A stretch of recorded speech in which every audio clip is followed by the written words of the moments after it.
Welcome to the greatest, latest, baddest, maddest show of shows, must see on YTV.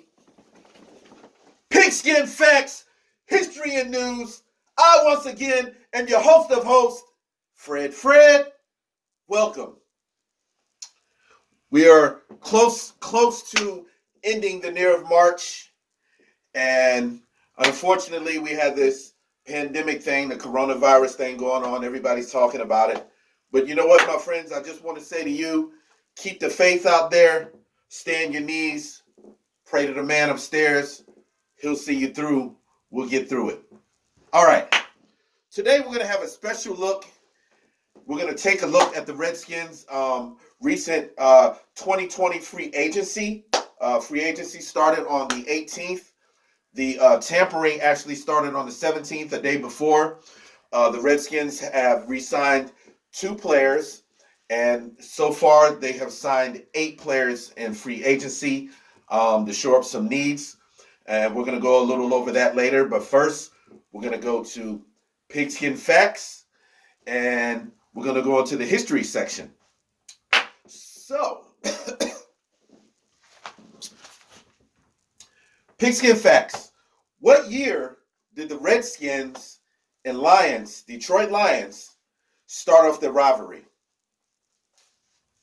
What year did the Redskins and the Lions start off their rivalry? I'm not going to reveal that answer today, but I will have that answer for you on the next segment. Okay, question number 2. Who are the 3 winningest coaches in Washington Redskins history? Who are the 3 winningest coaches in Washington Redskins history? One of them is a no-brainer. Actually, 2 of them. So I'll reveal that. I'll have the answers for that on the next segment, and you can check that out. Okay, last question. This one right here is a gimme. So if you've been paying attention to the Redskins news in the offseason and all the changes that they had and everything that's been going on, you'll probably know this one. Okay. You know that the San Francisco 49ers hired the very first female coach last year, Katie Sowers. She does a commercial and everything. You see her on the Microsoft commercial. Actually, her team went to the Super Bowl. They didn't win it, but she's a darn good coach. And yeah. So anyway, there is a second female that has been hired. And now I'm already giving you a clue. There's a second female that's been hired. She becomes the first African-American woman to coach on an NFL team.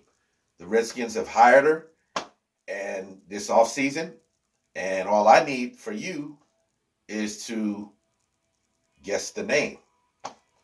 If you don't have it or you don't know it, I will have that for you on the next segment. Okay. Today, we're going to take a look at the Redskins history segment and the Detroit Lions. Now, the Redskins had a recent game this year against the Detroit Lions. The record wasn't very good. I believe they were 1-6 at the time, or 1-7. And the Detroit Lions came to town to RFK Stadium to play the Redskins. And the Lions weren't faring any better. I think they were at 2 wins or 3 wins, something like that. And let's see. Give me just a second here.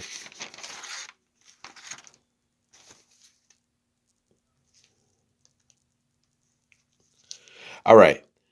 The Redskins played the Detroit Lions last year, and they won the game. They won 19-16 over Detroit.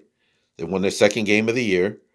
The offense did not really get the job done until the very last drive of the game. And Dwayne Haskins, I believe, was in his second start. They lost to Buffalo the week before, but he did play well.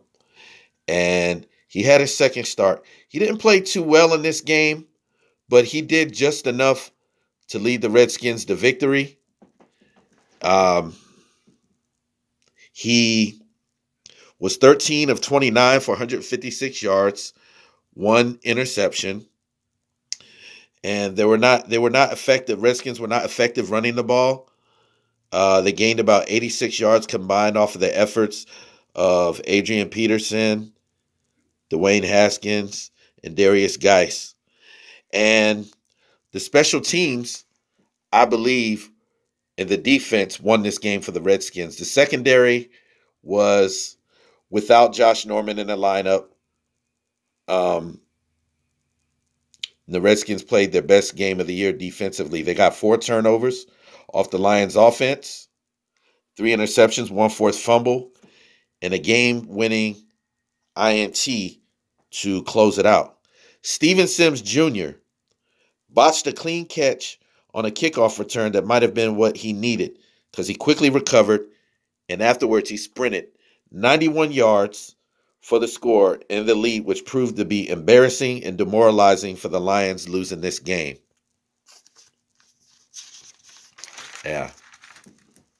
So, 5 game balls. The Redskins stood out in this one, and I Dustin Hopkins, not only did he make all of his 4 field goal attempts from 28, 37, and 42 yards out, but his 39-yarder secured the lead as well as the game winner. And kudos to Dustin in that game. Game ball goes to Steven Sims Jr. Like I said, he dropped the ball on the kickoff. He quickly scooped it up and he broke 1 tackle, shook somebody out their draws, worked his way toward the left sideline, found the crease, and using his breakaway speed, he turned on the Jets and went untouched 91 yards in the end zone. Game ball number 3 went to Fabian Monroe, who replaced Josh Norman, and he had an outstanding performance. He snatched 2 interceptions, and the last one sealed the game and the win for the Redskins with 8 seconds left on Detroit's final chance. He read quarterback Jeff Driscoll's eyes, cut in front of Marvin Jones for the easy pick, and sealed the deal for the win. Game ball number 4, Quentin Dunbar. He was graded the highest cornerback by Pro Football Focus at the middle of the year. He grabbed his 4th interception of the year playing at a Pro Bowl level. He stepped up once again when the Redskins needed it most. With 48 seconds left in the game, Dunbar undercut Marvin Jones' route and got the interception for the Skins offense and the ball with an opportunity to win the game, and they did so. Kudos, Quentin. Game ball number 5, Terry McLaurin, the playmaker, Mr. Clutch, as he's been all season, never ceases to amaze on 3rd and 5. 26 seconds left in the game. McLaurin dove and caught a 17-yard pass from Haskins to set up the game-winning field goal. Touchdown. Terry finished with 5 catches for 72 yards, consistently finding weaknesses in the Lions' defense. Once again, his elite speed and precise route running shined through once again. Double kudos to T-Mac. Honorable mention for this game, rookie Hole linebacker Cole Holcomb had 13 tackles and 1 sack, his best game of the year. Kudos to Cole. The Redskins, history. Redskins 2019 season beat the Detroit Lions 19-16. That was the final score. And we look forward to many more from the Redskins this year. And that was our Pigskin Facts in History. News will be coming up not too long from now. Just want to encourage all the people out there, keep watching Pigskin Facts, History, and News. Hit that button below, that red button, that subscribe button. Tell people about it. I'm gonna do my very best to make improvements to this show. It's gonna get better and better. So you guys keep watching out there. Those of you that have already been watching, thank you. Spread the word for me. Tell other people that you know are Redskin fans. Hey, capitalize. Hit the subscribe button. We're gonna do big, wonderful things in the future, and we're gonna get better here. And I promise you, I bring the best Redskins facts, history, and news to you as I possibly can be. So, with that said, I'm going to end this segment, and I'll be back for part 2 with the Redskins news. A A lot of news going on in the NFL. You know, right now, travel right now has been kind of in the NFL is down right now because of this coronavirus. But free agency still goes on. The NFL draft will be next month. I believe it was set originally for April 23rd in Las Vegas. Don't know how they're going to go about that. They might go on and do the draft, but without the public. That's going to be kind of weird. So we're going to see.